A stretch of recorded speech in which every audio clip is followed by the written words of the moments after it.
Hey guys, I hope you're doing great today, and I can't wait to bring you the show. But before I do, I just want to make a quick request. If you're listening to the show and you're getting good value and you're enjoying the content and you feel that it's valuable, if you could just take a second and go and give me a rating and review in whatever platform you listen, whether it be Apple or Google or Spotify, whatever it is, just go and give me a rating and review. That would be very appreciated. All right, guys, let's dive in.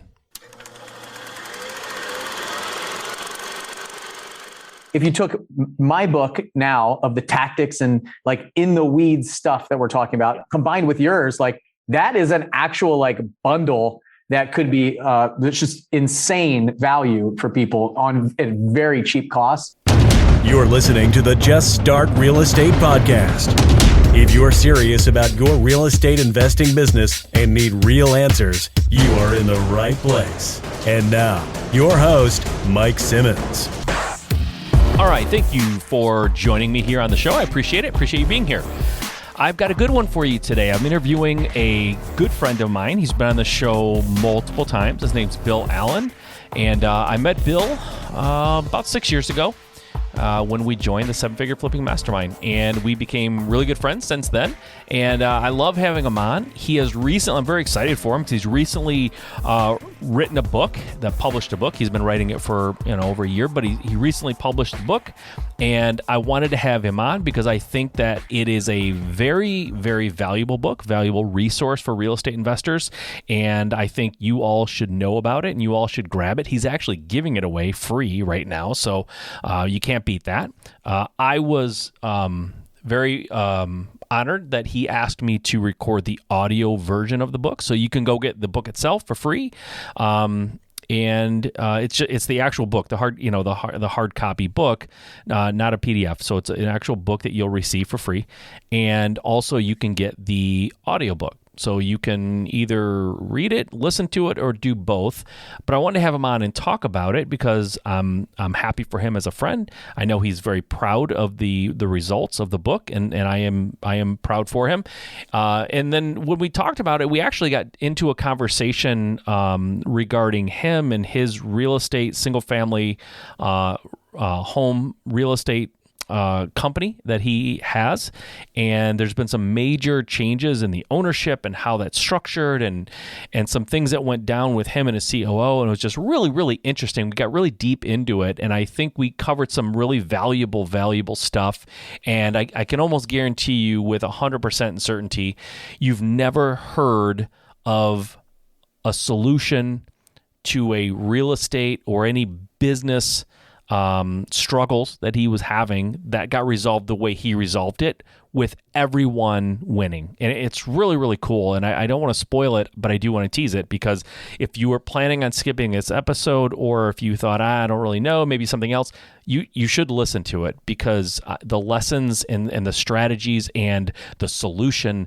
that he came up with when his business hit a rough patch are really, really cool. And I guarantee you've never heard of anyone solving the problem quite the way he did. So, and I'm laying it on thick because I think it's important for you guys to listen to. It's really, really valuable lessons here. So anyways, I usually at this point, I read, someone's bio and kind of do that. I'm not going to do that with Bill. He's been on the show several times. He's a wildly successful investor, good friend of mine, smart businessman, and I think you should take a listen.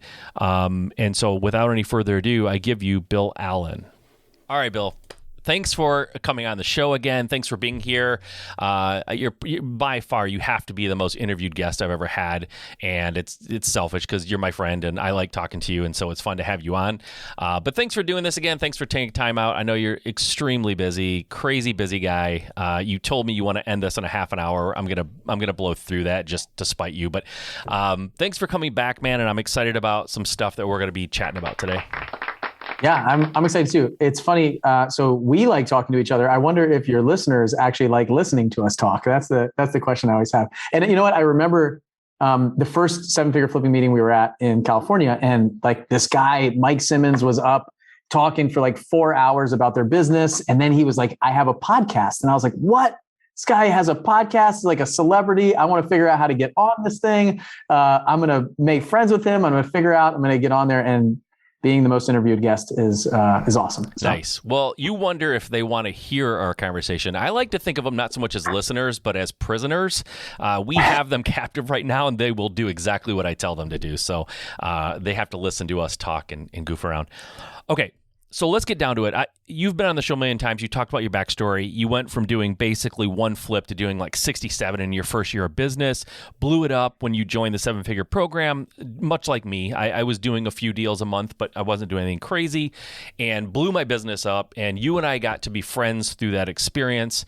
Like you referenced, we met each other at the first 7-figure flipping meeting. You sat by me, and we didn't really know each other, but we're similar in a lot of ways, and we kind of hit it off and became friends.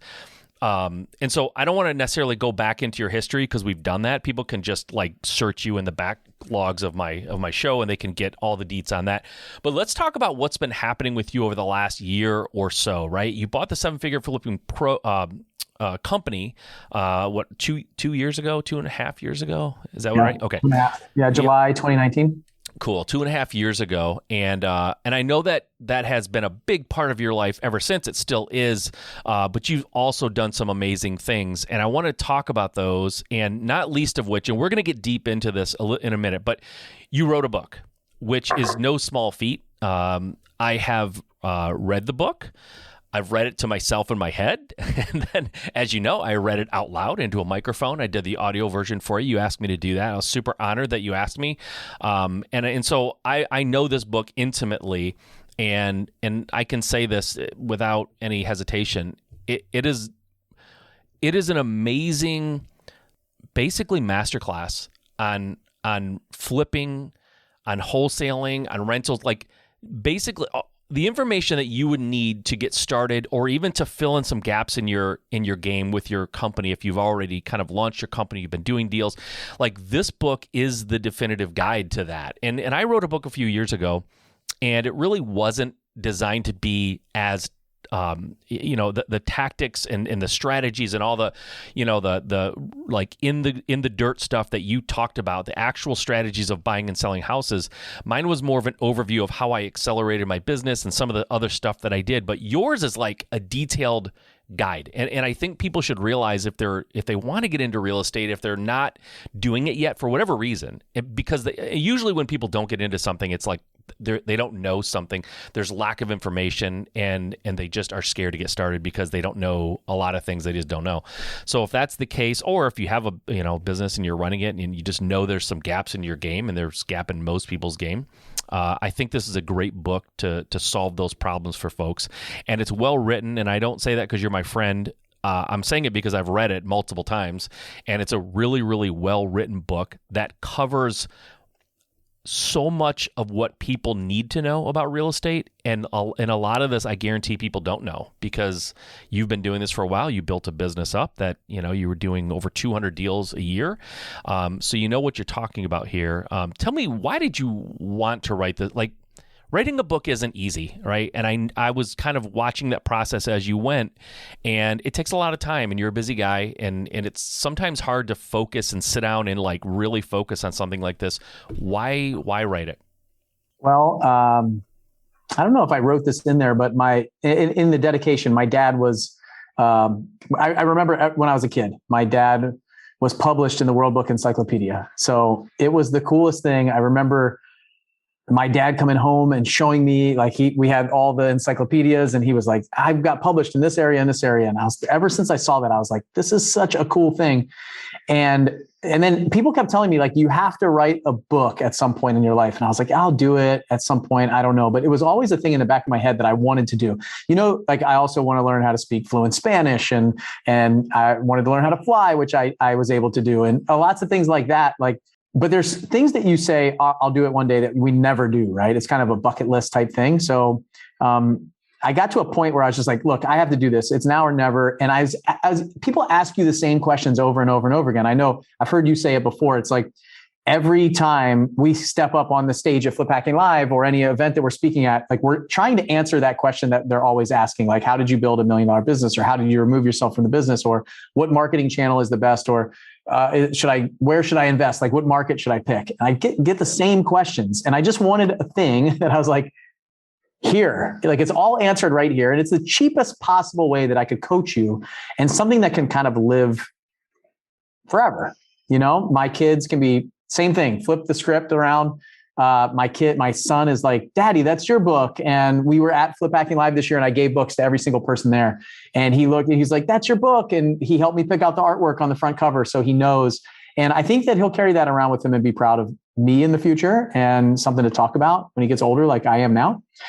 So there's a piece of that. There's a piece of just, wanting to leave something behind when we go. Like, what are we going to leave behind? So that's another piece, is like these books are full of everybody else's knowledge and information that they learned on their dime that you can buy for very cheap, or you can check out from the library even for free. So it's interesting because I read your book as I was writing this, right? I was writing it. We're pretty competitive. So like your book was coming out, and I was like, oh my gosh, how is he publishing this before me? Like I have to get this done. And it was like another year. I rewrote the whole thing again, not because of reading your book, obviously, but I wanted to, it just wasn't coming out the way that I wanted it to. So we just rewrote the whole thing. And it was another like year and a half before it was done. But I wanted to write the first book, but right. So I don't think this is the only one that I'll ever write. This is the first one. Yours was interesting because it was like, how did you build the business on the strategy piece from like looking back? How could you rebuild it? It's almost like if you took my book now of the tactics and like in the weeds stuff that we're talking about, combined with yours, like that is an actual like bundle that could be there's just insane value for people on at very cheap costs. And together, like because I wanted to put the business stuff in there, but I was like, you know what, this has got to be an early book. And we called it 7-Figure Flipping Underground because I wanted it to be these like underground secrets and this stuff. Like if you look at the front cover, it's like a vault, like you're almost in like Harry Potter is. Yeah. So like you're in that vault, and inside of that is all of the things that I learned that we only shared for like $25,000 people. People are paying us $25,000 to come in the mastermind, but now you can get it for free, if you pay for shipping. So like, I wanted to get to the point where I just could leave all that stuff behind and share the playbook of what I've learned and what we can consistently share, and try to make it not something that's very timely. Like I really tried to remove I use this website and this software and those kind of things, and make it more evergreen content where it's really just kind of the frameworks and strategies. It's cool. I got the opportunity to hear Dan Kennedy speak at an event recently. And what he said was, and if you don't know who he is, he's like a big marketer. He's been around forever, like the godfather of marketing, like television, telemarketing, direct mail marketing, even now like digital type marketing. And what he talked about was the structure of marketing has not changed. It's just the delivery system that's changed.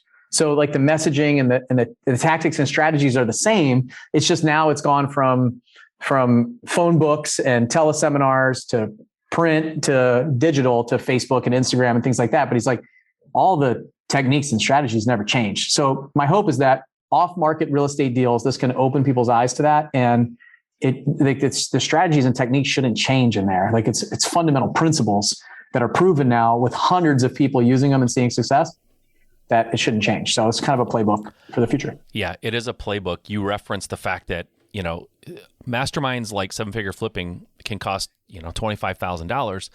The information that is shared in those groups, a lot of it is right here in the book. Like it is the cheapest way to get your hands on $25,000 worth of real estate mentoring, like right there. And you mentioned our books, they really do complement each other. I never really thought of it that way, but they really, really do complement each other quite a bit. Let me ask you though, what was it like, and maybe share a little bit of the experience when you told your dad that you wrote a book or were writing a book, when you shared that with him? So I don't know that I told him like, hey, I'm writing a book. I want to be, it's always been like in my head of like, I don't know. I have conversations with people in my head and they don't even know that we're talking, but I think that we've already had these conversations, right? I don't know if it happens for you, but yeah. I think entrepreneurs are kind of like that. Like even my staff, I'll be like, wait, we already talked about this. Like, no, we didn't.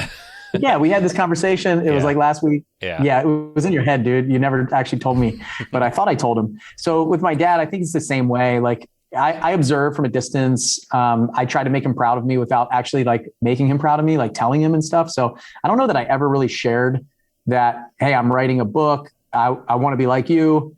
So Right. I'm doing it. But I remember I sent him a picture of the cover. Like when it was done, I don't know if I talked to him about it before I actually finished it. So for 2 years, I think I wrote it in the dark. Yeah. I actually was writing in the dark. Like nobody actually knew that it was coming out. I still wasn't sure.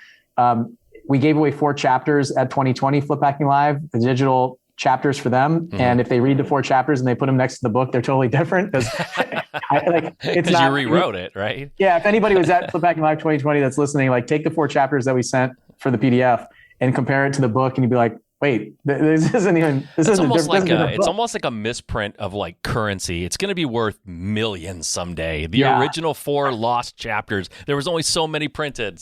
That's kind of fun. And it was like Jesse Trujillo. I was telling a story about him and getting started, and his sister, and all this stuff. Really awesome story that hit the cutting room floor when we made an adjustment and shift and change. And is like there's so many things that I loved about both versions, but it's like the errors. You remember, I collected baseball cards when I was a kid and went to baseball card shows. Like the error, the cards that were messed up that were worth more. So, but I sent a picture of the cover and the dedication to my dad, because the dedication it talks about him and the fact that I dedicated it to him, this first book to him, about because he was such an inspiration and a hero of mine. And seeing that him being published gave me the kind of drive to say one day I'm going to do that. Yeah. And I mean, that was when I was like, I don't know, 9 or 10 years old. So like one day becomes 30 years later, but it still comes. Right. Yep. So, and honestly, it was kind of anticlimactic. I think he just wrote back and said, that's awesome. I'm proud of you. I don't know how old you are if you're listening, but I'm 41 years old. I was raised in the 80s, and the whole like I love you, hugging and kissing and stuff like that from a father just was not the thing. It was like that would have been weird if my dad was on the side of the soccer field, like the affectionate fathers and even mothers that we have now. Yeah, it just wasn't the thing then. And so I talked to my dad about that recently, of like, hey, he never really said, I love you when we were growing up. That just wasn't the thing. Right. And that was his response to me. He was like, look, he's like, it wasn't just me, man. That was the culture then. Yeah. And the culture now is like really coddling and loving, but in a good way too, of loving your kids. I was like, do I tell my kids I love them all the time and kiss them and hug them because I wasn't? I don't think that's true. I think it's just the fact that it's more normal now. So I think that reaction alone and just understanding the context of it was very big. Like I really just wanted my dad to say, I'm proud of you. And that's kind of what I got back. But it wasn't like, oh my gosh, that's amazing. Like you're incredible. I love you so much. Like I probably would say to my son, I don't know, 20 years from now when he writes his first book. So I know that to my dad, that's a lot, right? Yeah. He was there at Flip Hacking Live this year. It was me, my dad, and my 7-year-old son backstage listening to Walter Bond speak when he was talking about family, and I got tears in my eyes. And we're all there as 3 generations of William Allens. It's really, really cool. That's awesome. to have that and be able to experience that. So I know he's proud of me for sure. That's so cool. All right, so we glossed over it, but I really want to go back and massage this a bit. Somebody read this book for you, and if you're listening to this podcast right now, if you haven't got enough of my voice, then there is an audio version of this, right? So if you want the book, we should say this. I probably should have said it ahead of time if I was a real professional. But you can get the book at 7ffbook.com. If you go there, you can get the book. It is not available on Amazon, correct? No, right now yet. Yeah, not yet. And if it does, I will say if when we put it on Amazon, we will. My whole goal was I just want to give away as many books as I possibly can, like for free. We're giving these books away for free. You got to pay for shipping. I think it's like $7 or $8 for shipping. But on Amazon, it'll be like $20 or $25. Right. So I highly encourage you to just go to the website, buy the book, jump in there, and that's the place to go to get it for sure. Get it now while it's free. So go to 7fbook.com. You can get the book itself. If you're an audio listener, you can get the audio version of it and do it that way. But I do suggest you guys get this. Whether you're new or not, like I'm telling you, I read the book. I read the whole thing. I've read it more than once. I guarantee there's stuff in this book that you don't know or you never thought of. I can guarantee it. I don't care what level you're at. We all have gaps in our game. We all do. And I think that you will find something in this book, even if you're experienced, that will make it well worth the free cost of getting it. So you should do that. Yeah, it's crazy that I have to like talk people into getting a free book. So, but we're talking about the audiobook. You read it, and then we did something really cool at the end. So at the end of each chapter, Mike took some notes and had some questions and stuff like that. So what we did was we jumped on a call just like this, almost like a podcast, and he interviewed me after each chapter. So the audiobook's a little bit different. It's got some like bonus stuff that's not in the book. Yep. So I would highly encourage you guys to grab the audiobook too. One thing that I really love to do, and one of my mentors, Russell, a guy in his world named Alex Hormozi, he told us the way that he reads books is he listens to the audiobook and reads it at the same time. So the combination of those two, the reason why I kind of put them together on our website. So 7FF book, you have option to get the book and then also buy the Audible book there. It's not on Audible either yet. So that's not a place that you can just go buy it and download it. But I coupled it because of that, like to be able to read the book and listen to the audio.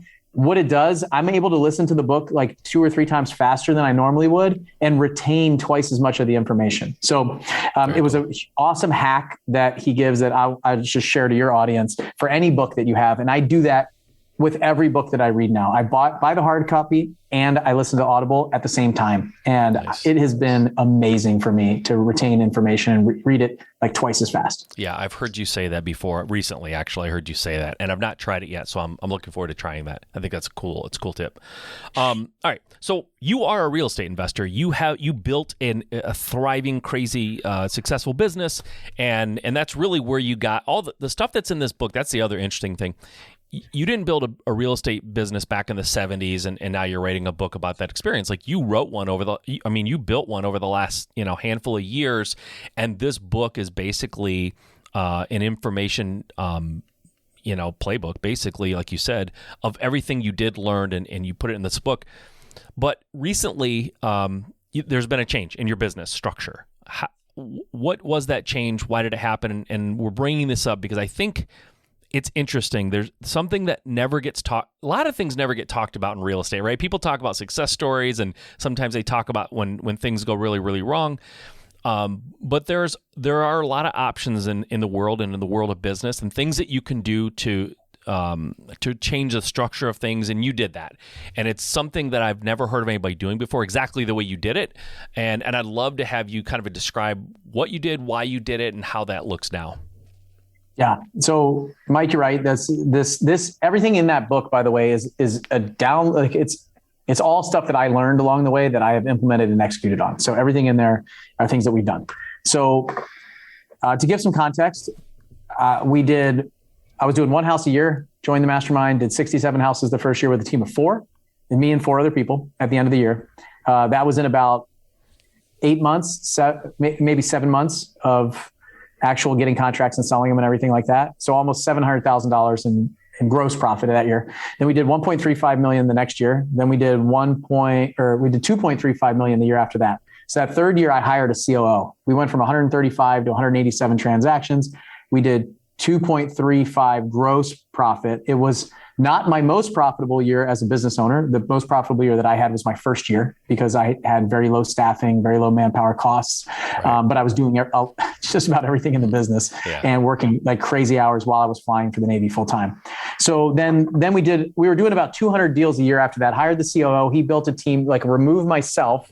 After about 6 months or so, I was able to come out of that business and only meet with him for like 2 hours a week. We would do a 2-hour same page meeting once a week, and he would handle everything. He was working like 80 hours, 100 hours some weeks, just like working like crazy. He came from Nissan.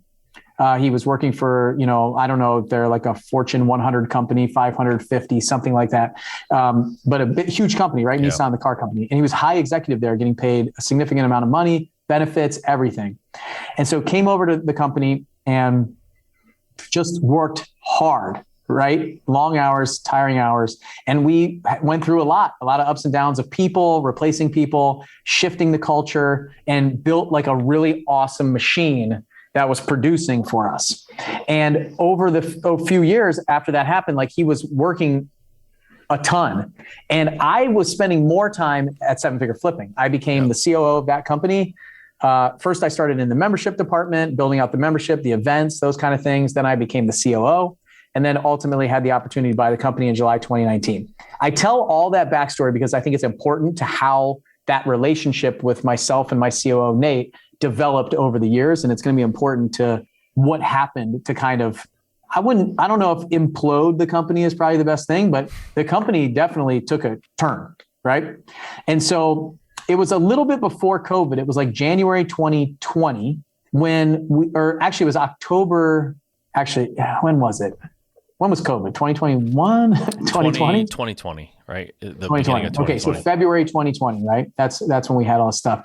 Yep. So in January 2020, what happened was we started to make a shift and start buying over the phone. And we had been developing some software and some different things that to hopefully go from doing 200 deals a year to doing 1,000 deals per year.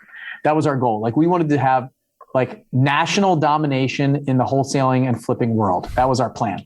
And we had these really big hopes and dreams and expectations, and we were putting a lot of money towards it. I probably put $250,000 towards it with manpower and software and development costs and stuff like that. And we got to the point where it just wasn't hitting the metrics and the goals and the timeliness. As you know, all this stuff gets pushed. And then COVID hit, and we started to see inside of our business, like, man, like I just started making payroll and everything went on pause for like 3 months, right? Everybody should remember that. It wasn't that long ago, a year and a half ago or so. And at that point, I was like, okay, we need to figure this out. Like you guys have a very short timeline now to get this project up and running. And I think we decided to make this move, assuming that everything would go right for the next year or 2 years or 3 years, and where we thought things were going. Nobody saw this change happening, right? This COVID-19, whatever you want to call it, pandemic, if you want to call it that, start happening. So I was making payroll for a while. Then we got PPP money, all that stuff that people were doing. And I just said, look, I can't continue to float this while our transactions are not going up or even maintaining, they're coming down slightly, right? Mm-hmm. And there's some uncertainty. So in October 2020, we made the decision to basically like cut a lot of the staff and make a shift in the company we were doing multifamily deals at the time. And what we wanted to do was be this kind of hybrid marketing company that does single family homes, but instead of doing 200 a year and ideally doing 1,000, right? We're going to start doing about 50 or 60. So we downsized the company, we shifted the model, and what we're going to do is add in our multifamily business that was going to start getting leads, and we would market like wholesalers to the multifamily, and the people inside the company. That would be a break-even model. Blackjack Real Estate would be break-even at 50 or 60, but we'd be personally benefiting from all the multifamily deals that we were buying in our partnership between me and my COO and our sales director, Chad, at the time. So it's a long story, but I want to tell it because it does. I can't give it justice to just say, and this is probably the most open and most talked about I've ever done about this, right? About exactly what it is. So things just were not going that well. And Nate was going through like a personal journey of his own to kind of find fulfillment after working 80 or 100 hours a week. And basically what I said is, hey, I can't pay you what I was paying you before for this company. So let's cut your salary in half and I'll only take you part-time. And then, so he's like, okay, I got to figure out how to pay my mortgage and pay for my family and all the stuff, Yeah. And then I also left, remember, to buy 7-figure flipping. I was putting 80 to 100 hours a week over there. Yep. So there was this kind of tension of, hey, you're not over here helping me solve the problem. I'm working my butt off. You're not appreciative of everything that's happened. And there started to become some like resentment and animosity there that actually had to come out in some conflict, where he finally came to me and we opened up and we both went on a personal journey. And then it exploded in the business a little bit of like, hey man, I kind of lost my passion for flipping and wholesaling. And that's what he was saying. And then I kind of was like, hey, like what happened? Like, why isn't the company as successful as it should have been or was? And he's like, look, man, I put everything that I had into this. And when I looked over to my left, where you should have been there, you weren't there. You were over building something else without me. Yeah. And so what I'll tell you, I think the big aha that I had during all of this, and it's funny because him and I talked this morning about this again, like we're partners in three businesses now. We're partners in three businesses. Like we still work together on a regular basis. And we were saying like, we have this new 8-figure group. We're like, we need to bring this to light in that group because they're probably the people that need it the most, to be careful not to get into that place with your staff, your employees, your COO, your business partner, potentially your spouse, of how you can make sure that you don't have to hit that bottom and you can learn from other people's mistakes. Right. So at that time we just said, okay, we gotta part ways. Like this is just, it's not working. This is not the direction for the company. So we're going to make a split. We'll work together on our multifamily business still, but Blackjack Real Estate is just, it's going this direction, the single family flipping and wholesaling business. And so at that moment I was in Cancun, April 2021 in our Cancun mastermind. And I'm trying to figure out like, what do I do? Like Nate was still on board, but I knew, and he knew it wasn't going to work long-term. Yep. And so I went in there and I was coaching probably the highest level group in there that are doing $1 million or more per year. And I said, can I have 30 minutes to get on the hot seat? It's been a long time since I've done this, but I need your help. And so I had a couple options at that point that I could see. And I bet if you're listening, you could see these options too before this meeting. One was to sell the company, and wholesaling and flipping company, your value is probably on your buyer's list, maybe your database of leads. But just because you're doing $3 million a year doesn't mean your company's worth millions of dollars. Right. So I don't know, I could probably pull a couple $100,000 out of the business maybe if I sold it to somebody else. Buyer's list, stuff like that, some systems, processes. People would probably leave if I sold it. It's not like you're selling Amazon and everybody's like raving fans and they're going to stay, right? And they're really there for the leader. I could sell it. I could jump back in and start working in the business again, full time until I get it running well and just answer. And I wouldn't have to answer that many questions. Like the staff that I had, the team of 5 or 6, they were fantastic. They know what to do. But we get paid to solve problems. So I'd have to solve the higher level problems, and I know what that would take. So I was still working like 80 hours a week in 7-figure flipping, maybe at that time 40 or 50. And then I also could potentially hire another COO. So hire another COO, 100,000, maybe 150,000, something like that, bring him in and get him up to speed. But that would take my time again. I'd have to bring him in. I'd have to coach him up. I'd have to do all that stuff. Or the other option was just shut the company down. Just turn it off, turn the keys off, sell our inventory that we have. Couple wholesale deals come through or something like that. Fine, but just turn it off. Yeah. So I didn't really love any of those options at the time. I remember sitting there going, I don't want to shut it down. Like I worked so hard for this business to build it, the reputation, everything that we've done. And I love the thrill of the deal. I want to be involved, like actively involved in real estate still. I still want to do that. The company that we built at 7-figure flipping was so important to me that I couldn't pull myself out of there either. Yeah. And hire a COO in there to get to the point where I had to pull myself out, take another year. I didn't want to sell it for the same reasons shutting it down. It just, if I'm going to sell it, it's be for a couple $1 million, not a couple 100,000. And so I didn't know what to do. So I went in there and I just asked them. And Larry and Janet French, I'm so thankful that they were at this event. They said, we're doing this with a trailer park that we own. And I knew about the trailer park. Actually, I remember when they were buying it. We were in Puerto Rico together at another event. And they said, there's a young guy who's an up and comer in the real estate world. And we don't want to work that hard anymore. So what he's doing is earning equity in the trailer park by working there and getting it up and running. So we don't have to do anything. And eventually it'll be his, and we'll keep a minority share ownership of the trailer park where we can hold on to it forever, but never have to do anything and run it again. And he has the belief and buy-in because he's an owner now. And eventually he'll become the majority owner of the business. And I was like, wow. And then they said you could take on a partner, 50-50 partner. So a couple other people said, jump back in. But I was like, there's something was calling me there. Like, and I had just done a podcast before that with a guy named Adam Whitney. He's a Marine officer. And I saw at the end of the podcast, he said something and I still remember it. I was like, man, this guy is a hard charger. And I said, I asked him we're done recording. I said, what brought you to Seven Figure Flipping? And he told me, and he said, man, you buying the company inspired me so much. He's like, I'm going to buy it from you one day. And this was before Larry and Janet, before I was in Cancun, remember? So it was like February or March of 2021. Okay. And so I go to Cancun, they talk about that. And then I walk out of that meeting with them. And that evening, he was outside of a buffet, like one of the buffets. It was an all-inclusive resort in Cancun, if you've ever been there. And he's like on a call, and there's like 20 people standing around him. I was one of them. I remember this. You remember? Yeah.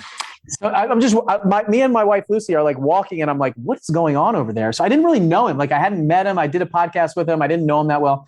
And I saw that, and I was like, wow, like this guy, there's something about this guy that is interesting to me. Like, I see a lot of similarities in me from like 8 years ago, and his hunger, like he's hungry. Yeah. And I feel like that's what we lose a lot of times. And when you lose the hunger, like it's gone, like the flame starts going out, and this guy is hungry, like really hungry. So, and on the podcast that I did with him, he had started to get a little bit successful. He's starting to do his first couple deals, and he's in the infancy of his business. So I left that mastermind meeting, and I just kind of thought about it on a plane trip home when I was back home. And I said, this is the way to go. Like, I just feel like this is it. If I can bring in a partner who has the majority share ownership and is the CEO and is running it, could we merge what we're doing together? And he sees that he can go further faster with me as Blackjack being the engine and him being the conductor than I could on my own. And then it's equivalent to me doing what I love to do, which is coaching and consulting. And anytime there's a problem or issue, then I'm involved, but I'm not in the day-to-day. I'm not in the meetings. There's somebody who's taken ownership of it, who loves it, who's going to build it back up. And he wants to build it to hundreds of deals again. And he will. I'm telling you, he will. And I don't want to put too much pressure on him, because I told him, like, look, man, this is your company now. Do what you want with it. I'm here for the ride. If it's successful, great. If it's not, that's okay. You know, and you make it what you want it to be. But if you're on board and you know that it'll get you there faster, then take over. So what we did was we did that. He became the CEO and owner. He took over the majority share ownership of the company. I have a minority share, and I kind of look at it like The Prophet. If you've ever watched The Prophet with Marcus Lemonis, he's got a minority share, but he's the consultant, he's the coach. People call him when they have problems, and he can open up his network. He can help with things. And that's what I want to be for Adam and Blackjack. So that's a long story, because it's just not fair for me to tell the story with Nate and me without telling the backstory of it. Because I respect that guy more than anything in the world. He's amazing. And it is no failure of his that we had some issues with the company. It was a lot of things that came to play around the same time. If we hadn't been trying to like grow and scale and dump all this money into development and stuff, it would have been a totally different story potentially. But I think he's in a happier place now. I'm in a great place, and I think Adam's in a great place. So it's a win-win-win all around. I do remember that when Adam was on that phone call. What he was actually doing was, there was somebody in our group who was struggling a little bit with I think with a specific deal. There was some seller they wanted to talk to, and they didn't know how to handle it. And he's like, and they were like, I don't know, maybe I should call him when I get back. He's like, screw it, let's call him right now. Like, I'll call him and you listen. And he just did it. And I was like, wow, I was blown away, because I'm like, first of all, we were out at dinner. It was like after dinner, like people were relaxing and thinking about ending their day. And he jumped in to help solve their problem and kind of help them, show them how to maybe get through this issue they were having with the seller. And he was just doing it right on the spot. And I was blown away, because I was winding down my day. I was like, I'm ready to be done today. And he's like, he's jumping in and making it happen. And I just stood there and watched. I was like, that is so cool that he helped her like that, you know, because a lot of people will armchair quarterback a situation for you, you know, and they'll go, this is what I'd do. You know, if it was me, I'd tell him this, you know, but he's like, nope, I'll tell him, give me the phone, I'll do it. And I was like, that is so cool. So anyways, I love Adam. He's a hell of a guy. And I can't say enough good things about him. Really like him a lot. But you started to say it, and I don't know if you actually did or not. I think you might've interrupted yourself, or maybe I didn't hear you, but what was your biggest, like, what was your aha moment from you and Nate? Like, that whole, how did you get from when you hired him to the end? Like, what other than maybe dumping a ton of money into this software and this idea of going to 1,000, was that it? I mean, just trying to go too big, too fast? Or what would you say, looking back, what could you have done differently if you didn't want to give up majority share and you were still want to run blackjack? Like, what was it that changed the dynamic so much that it sort of broke it for a while? I didn't spend enough time with him. Okay. And I didn't listen to him. I didn't ask him what he needed. I wasn't there. Like, I just basically said, here you go, run this thing for me. I'm gonna be over here. Yeah. And even though we set that expectation from the beginning, like he knew when he came in, that was the goal. Mm-hmm. We talked a lot about doing other things together.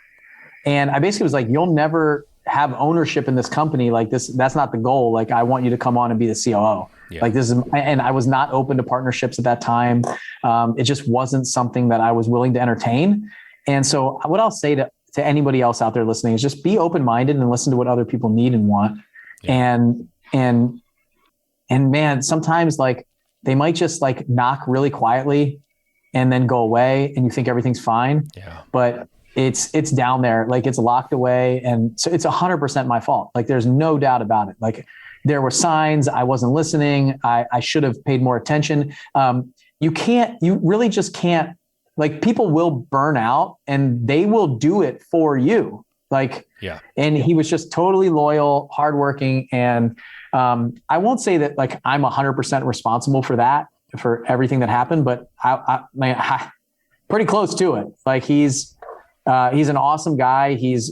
I would hire him to do anything, Yeah. I would partner with him. He's a rock star. Yeah. Yes. Yep. And really a rock star doesn't do it. Superstar is the right term. And when we find one of those people, we've got to take care of them and we got to figure out how they're doing, check in with them. Yeah. Because look, Nate is a previous law enforcement officer. I'm a current and previous military member. Like, we don't talk about our feelings and stuff like that. Yeah. We don't cry together. We don't we do now.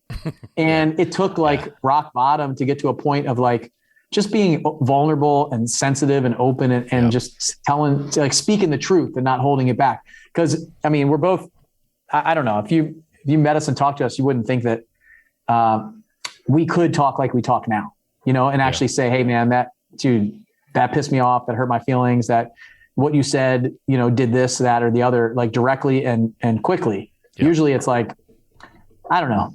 You know exactly what I'm talking about. I do. Screw that guy. Like, this is, I'm not doing that. This guy's an idiot. And you just got to hold it in. You're not going to speak your truth. Yep. And so I think to get to that point, I should have just listened and I should have asked him what he needed. And when I was just trying to be everything to everyone, and I was a huge yes man, and like, I'll do, just by yes man, I don't mean like I'll do everything everybody asks, but it's just like yes.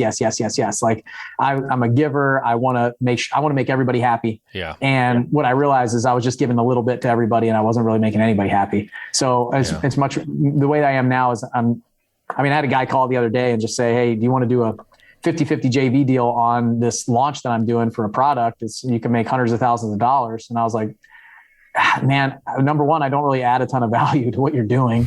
But number two is it just doesn't fit my model right now. It's like, it's not about making a couple $100,000. It's about, if I'm going to say yes to you, I'm going to give you everything I got. And I can't do that. So I'm sorry. It's a no. And those kind of things. Well, I think the real lesson, I think what you said there, I'm just going to restate it kind of quickly. We all hire people at some point as we grow a business. So it's hard to do it on your own. So you end up hiring people, and it's clear the people who need your help badly because they're not performing and they need coaching, and maybe they're even hurting your business a little bit. So you have to jump in and do something. But I think the people who maybe sometimes get the most, who get the least amount of help are the ones who come in and they're awesome. Nate came in and he was awesome. And so it's really tempting as a very busy business owner and someone who just bought a multi-million-dollar, mastermind, to say, you clearly have this, like, you're a rock star, right? Superstar, to your point. And then so it's very tempting and easy to go, they got it. They don't need me. But even rock stars, superstars in your business need your time as the owner, and they need to be asked, because a guy like Nate back then probably wouldn't say, I'm drowning. I can't. I need your help, or this is, some of these decisions feel like they need your input.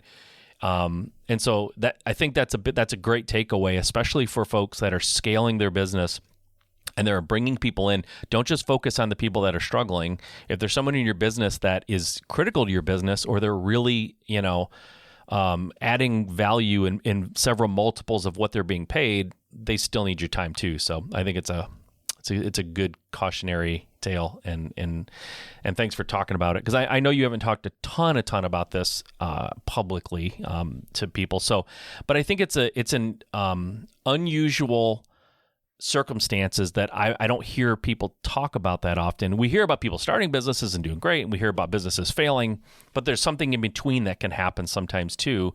And the fact that you found such a creative solution that worked well for you and really worked well for Adam, because I agree with you. I think he'll build it up and he'll have an awesome business. He does, and he'll continue to have one because he's that kind of guy. I think it's a good win-win situation that I've never heard of anybody doing it that way. So it's kind of cool, and I appreciate that. Well, the jury's still out on how it's going to go. So we'll see. We'll check in a year or two, and we'll see how it went, right? Listen, you and I have both been around a ton, thousands of real estate investors over the last 5 years, thousands. And I think both of us have a pretty good sense of who we can, not with 100% accuracy, but we have a pretty good sense of who's going to do really well. Just a lot of factors that come into play. I would be shocked if Adam doesn't do really, really well over the next couple of years. I'd be shocked. Yeah, I don't want to put like massive serious pressure on him, but what I will say is I feel like I got a number one draft pick. And it's really cool that we had the opportunity to have almost like an incubator of people and I'll tell you, like, look, I'm a believer, and I think that God works directly in our lives. And what I saw from the podcast to that April event, to walk out of that, getting advice, walking directly over and seeing him on that call, I was like, oh my gosh, like, okay, like I see you, I see what you're doing here. I'm going to follow your lead. Yep. And it was really like, people call it serendipity, you can call it coincidences, but I call it like a direct message from God that's happening here. And I was like, this is great. Like, this is incredible. And so I'm really excited about his opportunity and what's to come and how I can support him. So I'd love to, and I haven't not shared this because there's anything that I'm hiding or holding it back. It's just there. I mean, I haven't really had an opportunity to talk about it. People don't interview me on my show and stuff like that. So it's, I'm more than happy to talk about. I'm a very open book. I uncomfortably sometimes, actually, to some people. So I will share just about anything. So I don't think it's a coincidence at all that he's a Michigan guy either. I think so many amazing people come out of Michigan. It's really mind boggling. And I don't think it's a coincidence at all. I didn't know that when we made the deal. All right. Well, listen, I've successfully blown past your soft limit of when you could do this, just as a power play. But let's one more time circle back. I want to mention, because I do believe it's valuable, and I wouldn't have you on the show I would have you on the show, just talk to you, but I wouldn't talk about your book if I didn't think it was awesome. So it is awesome. I think people should go to 7fbook.com and pick up your free book, which is, like you said, it's insane. Like, it's free, guys. Like, just do it, and you'll be glad you did when you read it. Or you can get the audiobook, or, like, to Bill's point, get them both, and then listen to the audiobook as you read along, and you can retain more that way. So it's a cool hack that I haven't tried. I've heard you say it, but I haven't tried it yet, so I'm going to try that myself. Anything else going on in your life? I know we just recently took a trip together. We went to Florida and listened to Tony Robbins. I got to fly in your plane. I got to fly your plane. By the way, I didn't tell you. That seems like no big deal. I took the yoke. It's called the yoke, right? I took the yoke. Whatever. I took the steering wheel. It's not a steering wheel either, so I don't know what you call it. I took the controls, and I was flying it. So I don't know what the big deal is. All this pilot talk that you always do. Yeah, I totally flew your plane. Now, I was descending as I was flying, and I remember asking you, I told Nanette about this, why are we going down? And you said, because you're going down. I was like, that's awesome. Good point. All right. So I just pulled back and no big deal, guys. Anyone can fly a plane. That's my lesson here. Just hop in and grab the controls. It's pretty easy. No, anyways, that was a blast. I did enjoy it. That was a lot of fun. I've never been in your plane before. So that was a good time. Yeah, I remember taking the controls from you specifically because we were going down a little bit too fast. I was like, our passengers are getting sick, Mike. Yeah. No, it was a great trip. I really enjoyed it. We went down to see Tony Robbins, and I had an awesome time. It was incredible. And and if anybody wants any footage, I've got a bunch of footage of Mike dancing and singing and doing all kinds of crazy stuff, which is way out of character for him. But I will say, it was definitely a transformational experience for me, and I enjoyed spending some time with you and hanging out with you a lot more. So it was if you want that fun. footage, by the way, it's www.notachance.com. Go ahead and go there, and you can grab all the footage that you want. No, it was a good time, and I appreciated it. So, anyways, I'm going to let you go. I don't know how to end these things with people that I know and like. I know we'll be talking again here in a couple of days, so it seems weird to say goodbye, and hopefully we'll talk again, because we will talk again. But thanks for hopping on here and doing this. Sorry that I blew past your time. Not really. I did it on total purpose. I was watching the clock the whole time, making sure we're well past it. But I do think, in all seriousness, dude, I do think that the story about you and your business is super powerful and interesting because it's so different and so unlike anything else. And I think it's a great lesson at the end of the day. It's like, hey, listen, talk to your people. But there are solutions out there. It's not just like, well, if, things aren't going well, or I've got some changes going on. I'm just going to just dump this and do that. Like you've got the best of both worlds now. Your business lives on. You get to coach and mentor and be involved in high level decisions and watch Adam grow, which is totally awesome, and do what you're doing. And you and Nate maintain your friendship. So it all can work out, right? It doesn't have to be like crash and burn every single time. But it's a cool story. So thanks for telling that. Absolutely. There's one thing that I want to share real quick before we go. It's from Tony's event. And I don't know if you remember this, but it's the thing that stood out to me the most. It was about relationships. And he talked about the time zones and like shifting time zones. So what he discussed was like at the point where your relationship with somebody, it could be a spouse, a boyfriend, girlfriend, it could be an employee, a staff member, a best friend, anybody, a family member. But when you're like done with that relationship, you have to get to a breaking point. And usually what happens is at that breaking point, you are like, the past is painful, the present is painful, and the future looks painful. And you finally get to a breaking point. They're just like, that's it. Like you're fired, or I'm breaking up with you, or whatever it is. Right. And so what he's calling that is like this time zone shift. So what we normally do is we kind of like rationalize that the past was okay, the present is kind of not good, right? And the future, you think that the future could be good again if you do X, Y, and Z. And that's usually why we keep an employee a little bit longer. Maybe we stay in a relationship longer than we should or want to. And then usually what happens is you say, okay, I'll stay in this relationship or I'll keep this employee. And then 3 months down the road, you're just like, the past is painful, the present's painful, the future's painful. That's it, I'm done. Yeah. Right. Yeah. And so I think what can happen in some of these relationships is if you can make those decisions in like from your heart instead of your head of where you want to go that he was teaching, you can figure out how to maintain that relationship with that person.